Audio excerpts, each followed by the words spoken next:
ድግምት ስንት ዓመት ነው ከያዝከው? ባሏ ላይ እነሷ ላይ በፎቶ የተደገምን። በፎቶ ነው የተደገምከው? የት አለ ባሏ? ባሏ ከየት ነው የመጣው? ከእስራኤል። የት አለ እስራኤል? ሰለሞን አታባ ሸሎምባ ቤት ይሰራልኝ። ዘመኔን ሙሉ ነበር እርሶን ለማግኘት የጣር አሁንም እርሶን ለማግኘት ስለመጣሁ እግዚአብሔር ረድቶኛል። ከእስራኤል ለመጣ? ከእስራኤል ነው። እሺ አንተ ስንት ዓመት ነው ካሰቃያት?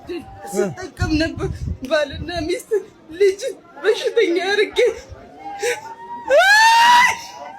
አሰቃያት? አሰቃያሁት። እሱን በድሉ እንደዚህ ስዳብሰው ብራው ልቆ ይሰጠኛል። በዳበሳ ነው ቤት መሬት ገዝቶ ሰጥቶኝ ከራሱ በላይ ኖረልኝ። ትዳሩን ለመረዳት። የት ነው የተደገምከው? እስራኤል ሀገር ነው? እዚህ እዚህ በመሪ ጌታ እዚህ ሀገር ነው የተደገምከው? ሰይጣን አጋንንት ነው። አጋንንት። ስንት ዓመት ነው ከገባ? 20 ዓመት።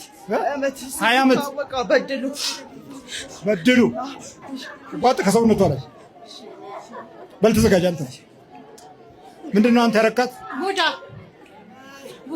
ስንት ናችሁ? እጇስ ከየት ነው የመጣው? ከጀርመን። ምን አረካት? ሁሉም። ምንድን ነው ሁሉም? ጭንቅላቷን። ምን አረክ? ጭንቅላቷን ዜሮ። በቃ ትውልዳችን በሄደበት አይተባበር፣ አይተጋገዝ፣ አይረዳዳ፣ አንዱ ለአንዱ ምቀኛው ነው። በውጭ ሀገር ስትሄዱ ተኮራርፈው ነው የሚሄዱት። አበሻውን አበሻ ሲያየው ሰላም አይለው፣ ህንዱ ህንዱን ሲያይ ሃይ ይለዋል። አበሻ አበሻውን ሲያይ ይሸሻል፣ ጀርባውን ያዞራል። ሰላምታ ያስደነግጣቸዋል። ሰላም መባሉ ያስደነግጣቸዋል። ውጭም ወጥተን አገር ውስጥም ሆነን አንዱ ለአንዱ የሚመቸው አይን አይደለም ያለው። አይናችን አይመችም፣ ግንባራችን አይመችም፣ መንፈሳችን አይመችም። ከባድ ሆነ። እጇን ያስቀው መጀመሪያውን ቀብቻታለሁ። ከእጅ ነው የገባው። በመጨበጥ እንዴት አድርገህ ጨበጥ? እስቲ ብሽንት ነው። እሱንም ቀባ ሳደርገው ኪሱ ወለቅ አድርጎ ይሰጠኛል። ቀባ እያረክ ነው። ቀባ ሲመጣ ከኤርፖርት ሲመጣ ቀባ ጀርባ ከኤርፖርት ከእስራኤል ሲመጣ ቀባ ጣድ እያደስኩ ጠብቀዋለሁ። እሷንም ጠልቶ እንለያይ ብሎ ነበር። በስጋው ደሙ ነው የተጋቡት። በስጋው ደሙ ተጋብተው እንለያይ። ጻድቃን ሄደች። ልታለያይ ነበር ችግር። ባንኬ ነው እሱ። ባንክ ነው። ቀባ ነው። ዳበስ የት የምትዳብሰው? ጀርባው ላይ። ቀጥሎ እጁን። ይሄ መተቱ ሲኖር ለልጆችም አዚም ይሆናል። ለእውቀታቸው፣ ለእድላቸው፣ ለአንደበታቸው፣ ለንግግራቸው፣ ለቋንቋቸው፣ ለቤተሰብ ፍቅር እይታቸው ሁሉ አዚም ይሆናል። አንደበቱን እስካሁን አስተካክሎ አይናገርም። ግን ያውቃል፣ ግን አይናገርም። አንደኛ በሌላ ተልእኮ የመጣ ነው። ሁለተኛ አብሮ ያያል። ሶስተኛ ከማህፀን ጀምሮ ለሚወለዱትን የራሱ የሆነ አሰራር ያስቀምጥባቸዋል። ሲወለዱ ደግሞ በክፉ እይታ ያያል። ለምን? ስራው ክፉ ስለሆነ፣ መንፈሱም ክፉ ስለሆነ፣ የክፉዎችን ትእዛዝ ስለሚሰማ፣ ሌላ እንኳን አዛዥ ተጨምሮለት፣ ተፈጥሮም ሰይጣን ክፉ ነው። የሰው ጭካኔ ደግሞ ሲጨመርበት በጣም ረዘም ያለ ውድቀት ይፈጽማል ማለት ነው። ሰውን የመሰለ ርኅራኄ አጥቶ ለመንፈሱ እሰርልኝ ሲል መታሰርን የሚያስተምር ሰው ከሆነ የሚያስረውን ሰይጣን 2 ጊዜ አዳበረው ማለት ነው። 2 ጊዜ ተመኘ ማለት ነው። ለሰይጣኑም ሰውም እንግዲህ ይሄን ያህል ለገንዘብና ለሀብት ፍለጋ ይሄን ያህል መሮጥ፣ አቤት አቤት! የአቋራጭ መንገድ። በልተዘጋጅ ተንበርከካ፣ ውጣ ከሰውነቷ ላይ አፍረን ውጣ ከጀርባ ውጣ። እሺ ስልምና ታቆማለህ። አሁን በኢየሱስ ክርስቶስ ስም፣ በስላሴ ስም፣ በወላዲተ አምላክ ስም፣ በመድኃኒዓለም በኢየሱስ ክርስቶስ ስም፣ በቅዱስ ፋኑኤል ስም ሲኦል ታስረናል። ቶሎ ስበት ነው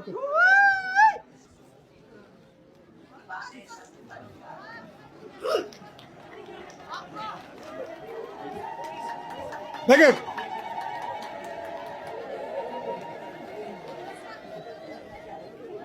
ልቀቅ በኢየሱስ ክርስቶስ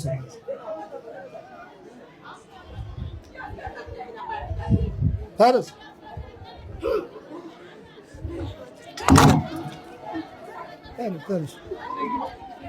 አይዞሽ ማነሽ ወለተ ማርያም አይዞሽ ተሰቃይቼ ነበረ በጣም ምንድን ነው የሚያደርግሽ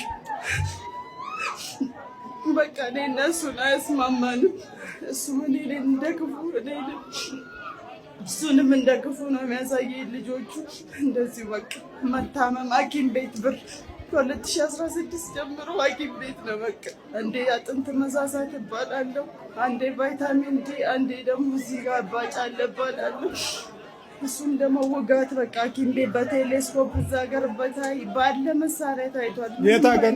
እስራኤል ሀገር። እስራኤል። እዚህ ነው የምኖረው። እንደዚህ ነው። በሽታው አይገኝም። በሽታው ሰውና ሰይጣን ሲሆን እንዴት ይገኛል? በላይ አለ የተባለ መሳሪያ እዛ ሀገር ታይቷል፣ ግን ምንም እየዞረ በይ በርቺ በርቺ በይ በርቺ። ያው ይሄው ነው እኮ በቃ። ካላወቃችሁ ትበላላችሁ። ሰው በየትኛው የክፋት መንገድ ሄዶ ሰውን እንደሚጎዳ እንድታውቁ እንድትጠነቀቁ ነው። ከዛ ደግሞ አልፎ ተርፎ ጠላታችሁ ላይ ነቅታችሁ እንድትጸልዩ እንድትታገሉ ነው። ለሌላ ለምንም አይደለም። እኔ ባለፈው እኮ ብያችኋለሁ። እግዚአብሔር ቢያድለኝ እኮ ከነ ቅዱስ ሚካኤል ከነ ቅዱስ ገብርኤል ጋር ነበር እንደው ባወራ ደስ የሚለኝ አይደል? ቢያድለኝ ከቅዱስ ሚካኤል ጋር አወራ ነበር። ጸጋው ብቃቱ ስለሌለ እኮ ነው። ቢያድለኝ ከነሱ ጋር ነበር። አሁን ከዚህ ጋር ይወራል። እንድታውቁ ነው። ማውራትም አንፈልግ። አባቶቻችን ውጣ አሉት ወጣ። የእነሱን አሰርፍኖት ተከትለን ነው አገልግሎቱን የምንሰጠው፣ ግን ለራሳችሁ ብለን ነው። ይሄ ልጅ ከአንድ ወር በላይ ሽንት ቤት አልወጣም፣ አንጀቱ ታስሯል። ሆስፒታል ቢኬድ ስንት ስም ይሰጠዋል። ክፉ መንፈስ እንደሆነ እንድታውቁ ነው። ነገ እንዲህ አይነት ችግር ቢደርስባችሁ እንድታውቁ ነው። ሰው በስጋ አይደለም በአህያ ስጋ ለዛውም በጨጓራው መተት መትቶ ሰው አብልቶ ሰውን እንደሚያሰቃይ እስከ ሞት እንደሚፈልገው እንድታውቁ እንድትነቁ ነው። ለሌላ አይደለም። እሺ ተነስ፣ ብድግ። በስላሴ ስም በአህያ ጨጓራ ደግማችሁ አበላችሁት። ሌላስ ምን አደረጋችሁት? በስላሴ ስም ታዛችኋል። ሚስጥራችሁን አውጡ። በቅዱስ ሚካኤል ይሻችኋል።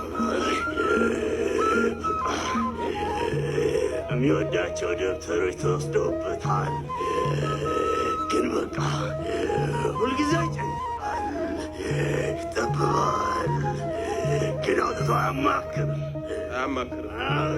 እንዲህ ነው አይደል? እናንተንም እኮ ለሰው እንድትናገሩ ሰው እንድታማክሩ አይፈልግም። ችግራችሁን ሚስጥራችሁን ይዛችሁት እንድትቆዩ ነው ፈልገው። እስኪ አይነጥለው ምንድን ቦክሰኛ ነን? እሰር ነው እሰር ምን እሰር ነው እሰር ነው። የምንድን ነው? የቤተሰብ ምን መተት ነው? አዎ። ምን አድርገህ የተባልከው? እሰር ሰርቶ እንዳይበላ አወዳደምኩለት። ንብረቱን ጨረስከው? ምን ነበረ ንብረቱ? መኪና ማጠቢያ ቤት መኪናም ነበር። እሺ፣ ባዶ አስቀረችዋለሁ። ባዶ አስቀረ? ዜሮ። ሰይጣን አጋንንት አጋንንት ነኝ። አጋንንት ታምን ነው ከተመጠጥ ገና እንደተከፈተ ነው መኪና በሪጥ የገባሁለት እኔ ነኝ የገባሁለት። የራሴው ነው። በምን ገባህለት? በምግብም በልቼው ሰጥቼዋለሁ። መኪና ማጠቢያ ቤቱ ማሽኑ ላይ ትልቅ የጤት ተሰፋ አስቀመጥኩት። ከዛ አስጠላው። ማጠቢያው አስጠላው። ዘጋጋ። በንብረቱን ብትንትን እጁን ቆለፍከው? በቃ እንዲህ ነኝ እኔ። እንዲህ ነኝ እኔ። እንዴት? በቃ እንዲህ ነው የማደርግለት። ሊያድግብኝ እኮ ነው። ከኋላ የተነስቶ ሊያድግ እኮ ነው። ሊያድግ ነው። ወለደ ልጆች ሰው ሆነ። አዎ፣ እንደዚህ ስለመታሰር ብዙ የሚታገል አንድ ወንድማችን ዛሬ በመካከላችን ይገኛል። ወንድማችን ሸዋፈራው ብዙ ጊዜ በዚህ በሚያስተላልፋቸው ቲቪ ላይ ስለመታሰር ሲገልጽ ብዙዎቹ አይገባቸውም። ይሄ ነው መታሰር ማለት እኮ። ይኸው መታሰር ማለት እኮ ይሄ ነው። ችግሩ ምንድነው? ቅድም እርሶም ሲያስተምሩ የሰማሁት ነገር አለ። እያየን አናይም። እያየን አለማየትም ብቻም አይደለም። እዚህ መጥቶ 10 ዓመት ላይ እያየው ነበር ቅድም ህፃናቶች ምን ያህል የክፋታችን ጥግ የት ድረስ እንደሄደ ማመላከቻ ነው። እያላገጥን ነው እያለቅን ያለ ነው። እያሾፍን እየተሳደብን ነው ራሳችን በራሳችን እያለቅን ያለ ነው። ከዚህ በላይ ምስክር ሊመጣ አይችልም። እኔ በፊት ዓለማዊ ሚዲያ ላይ ነበር የምሰራው። ስለገባኝ ነው ወደዚህ የመጣሁት እማያው ነገር። ምክንያቱም ለገንዘቡ ማያኛው እኮ ይሻላል አባታችን። ግን ገንዘቡ ይቀር አውቀዋለሁ። አሁን የመጣውን በረከት አውቀዋለሁ። ምክንያቱም እዚህ ያላችሁ እርግጠኛ ሆኜ ልንገራችሁ ይሄንን እድል እኔ ምናልባት የሚያስታውስ ከሆነ አባታችን ብየውታለሁ። እድሜዎትን ያርዝመው እርሶ ባይኖሩ ምን እንሆናለን ያልኩት ተናገር የሚያስታውሱ ከሆነ። ምክንያቱም ይሄንን በረከት አናገኘውም። ግዴላችሁ ይቆጨናል፣ እንጠቀምበት። እኔ አንድ ምስክር ልንገሮት። በዚህ ጉዳይ ላይ ሪሰርች የምታደርግ አሁን ለደሱ ለወንድሜ ለደሳለኝ እየነገርኩት ነበረ። እኛ አንቀላፍተናል። ከውጭ ግን እየመጡ ይሄ ትምህርት የገባቸው ሰዎች ሪሰርች እያደረጉ ነው። እኔ ስፔናዊት ሃርቫርድ ዩኒቨርሲቲ የምታስተምር ስፔናዊት መታ አግኝታኛለች፣ ነግራኛለች። ለእኔ መነሻ የሆነው የመላከ መንክራት ግርማ ወንድሙ መጽሐፎችና ሪሰርቾች አሳይታኛለች። እነሱ እየነቁኛ ለምንድን ነው የምናንቀላፋው? እጃችን ላይ ባለው እድል ለምን አንጠቀምም? ግዴላችሁም ልንገራችሁ፣ እኔ ምስክር መሆን እችላለሁ። በህይወቴ ብዙ ነገር ስለተመለከትኩ ነው። ገብቼ በዚህ ጉዳይ ላይ መስራት ከጀመርኩበት ጊዜ ጀምሮ ብዙ ነገር እየተመለከትኩ ስለሆነ ነው። በቀን ከ100 በላይ ስልኮች ይደወላሉ። ልንገራችሁ፣ 100ዎቹም ስልኮች በመተት የተያዘ ህዝብ ነው። ይሄንን አይተን ለምንድን ነው አንድ ነው? ይሄንን አይተን ለምንድን ነው ማንነቃው? ስለዚህ ለሌሎች የደረሰ እግዚአብሔር በእሳቸው ላይ ጸጋ አሳድሮ ለእናንተም ይድረስ። ግዴላችሁም ተጠቀሙ። ይሄንን ነው የምለው አባታችን። ወንድማችን ወርቅ አፈራው በዚህ በመንፈሱ ዓለም ያለውን ትግል በሚገልጽበት ጊዜ ብዙዎቹ ይቀልዳሉ። ያው እኛ ላይ እንደሚቀልዱት እሱም ጋር ይቀልዳሉ። ግን ጉዳትን ጠጋ ብሎ ለማየት እድሉን የማጣቱ ትልቁ ችግር አንደኛ መታሰርም እዛም አለ፣ ቀላጆቹም ጋር አለ። ቀላጆቹ ሲቀለድባቸው የኖሩ ስለሆኑ ያንኑ አዝመራውን ነው እየከፈሉ ያሉት እና ጉዳት መታሰር ማለት ይሄ ነው። ይሄው እኮ እንደዚህ ነው መታሰር ማለት። እጅን ወደፊት አሰርከው በቃ ዜሮ አደረኩት። በቃ አሁን ስራ የለውም። 7-8 ልጅ ቀጥሮ ነበር የሚያሰራው። አሁን ስራ የለውም። ቁጭ ብሏል። ሚስቱ የት አለች? ያችሁት ልጁ በአንተ ስም ልጅ እኮ ነው የሰየመው። ልጁን የት አለች? መለኮት ብሎ ሰየመው። ልጁ የት አለች? ሚስቱ አለች። ጥራት ማነው? ያቺ ወጣች። እመቤት ሰላም ነሽ? እንዴት ነሽ? እንዴት ነው? ቁጭ አለ? አዎ ቁጭ አለ። እንዲያውም ትላንትና ለሆስፒታል ሄደን ነበርና እዛ ሊያሳድረው ነበረ ግፊት ተብሎ በቃ አትወጣም አሉ ጥበቃዎቹ ምናምን ያዙን።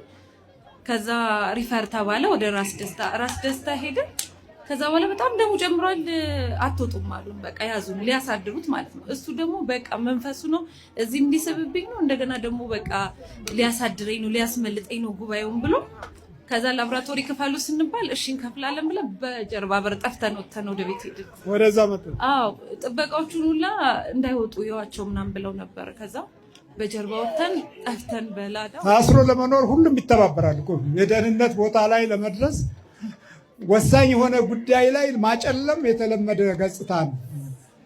ግን ደግሞ በመዳኑና በበረከቱ ላይ ባለው ፍላጎት ሲሆን ደግሞ እንዴት እንደሚወሳሰብ ጭንቅ ይላል። እዛ ላይ ሁሉ ቦታ በቃ ወጥመድ ነው።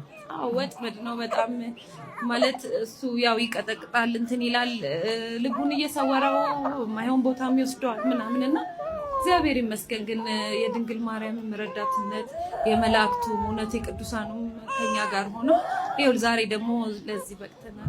በል ተዘጋጅ፣ ተንበርክክ፣ ወደዚህ ተንበርክክ፣ ከእጁ ውጣ፣ እጁን ዘርጋ እጁን በስላሴ ከእጁ ውጣ፣ ዋጥና ውጣ። መታሰር ማለት እኮ ኑሮ መምራት አለመቻል ነው። እየሰራህ አለማግኘት ነው።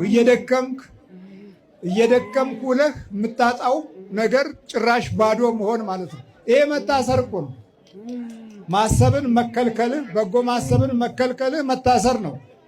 ቅን መሆንን፣ ቸር መሆንን፣ በጎ ዓይን ማውጣትን፣ በጎ ግንባር መኖርን ማጣትህ መታሰር ነው። እሺ፣ በኢየሱስ ክርስቶስ ስም፣ በኢየሱስ ክርስቶስ ስም፣ በወላዲተ አምላክ ስም፣ በወላዲተ አምላክ ስም፣ በቅዱስ ሚካኤል ስም፣ በቅዱስ ሚካኤል ስም፣ በቅዱስ ገብርኤል ስም፣ በቅዱስ ገብርኤል ስም ለቀነው ሲኦል እንገባለን። ሲኦል እንገባለን። ስንት ናችሁ? 20 ስንት ዓመታችሁ ነው ከገባችሁ? አብሮኝ የተወለደም አለ። አብረህ ተወለድክ? ምንድን ነው አባቱን ደም አስተፍሶ የገደለው አለ። ማነህ አንተ? ዛሬ ስም ማን? አዳልሞቴ ነኝ። አዳልሞቴ ታጓራለህ? ይገበርልኝ ነበረ። እሺ ታጓራለህ እና እንደ ቁጭ ብሎ ይበሉ ነበር ቤተሰቦቹ አንድ ላይ ተሰብስበው። በጣም ነበር የሚያመልኩኝ። ወይኔ ወይኔ ወይኔ እድሉ ሊከፋፈት ነው። ወይኔ አስሬው ነበር አብሬ ተባብሬ። ወይኔ ተዘጋጅ አንተ ዛሩ ተዘጋጅ ጃልሞቲ ተቋር ተዘጋጅ። ሁላችሁ በኢየሱስ ክርስቶስ ስም፣ በስላሴ ስም፣ በወላዲተ አምላክ ስም ሲኦል ታስረናል። ቶሎ ስበት እግዚአብሔር ይገስጽ።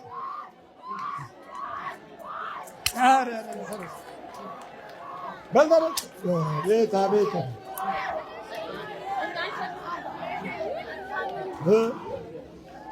እንዴት ነው? ማነው ስም? ኤርምያስ ስራ ቁማል። አይዞህ በርታ። ያው መተት የቤተሰብ አብሮ የተወለደ አሳሰርኩት ይላሉ። እንግዲህ እግዚአብሔር እንግዲህ የልጆቼ አምላክን ይደረሰልኝ። ተመስገን ተመስገን በል በርታ። እሺ